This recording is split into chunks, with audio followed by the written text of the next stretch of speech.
Ito ang Saimsim Hill. Maliit pa ako noon pag napapaghawi kami ng lola ko dine sa mga kamag-anak namin ay kinakalkal na ere. Ngayon ko lang nakitang muli ng personal pagkatapos ng mahabang panahon. Ito pala ngayon ay bukod sa kakapiraso na ay napakalalim pa ng hukay. Habang ako nga pala ay naghahanap ng magandang spot para magpalipad ng drone, ere na ang mga sumunod na pangyayari. Tara, samahan niyo ko sa muling pagbisita dito sa Saimsim Hill, dini sa Barangay Saimsim, Calamba, Laguna. As you can see, ito yung part ng burol na noong araw, nung bata pa ako, inukuwari na to eh. Sira-sira na to, pero ito, itong gawing kaliwa ko. Yun ano siya, bato. Tagad na nito, hindi ko alam kung ano storya ng ano to eh. Istorya ng burol na yan, kung anong tawag sa burol na yan. Niyayaya ako ni Kimchi dito eh. Naunahan ko si Kimchi, napadaan ako, nandito na rin lang ako eh. Sir, anong tawag sa burol na yan? Quarry. Quarry eh. Kay Di Castro. Ay, kay Di Castro, ang tagal na yan eh no. So ito pa rin daan kanina, paikot lang siya. Balik tayo.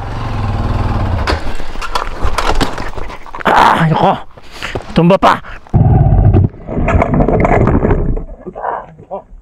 Tumba pa.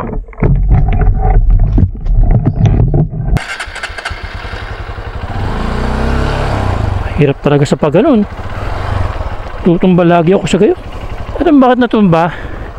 Yung clutch ko kasi yung gloves ko naiipit dito sa clutch Kaya yan naiipit, hindi ko siya mabigyan ng gas. Baby ang hangin. Sabi ng app ko, yan yung app natin sa drone, not good to fly. Tagal mag-update ng GPS. Once na narinig nyo yun, home point updated, sabihin, pwede mo isang palipan.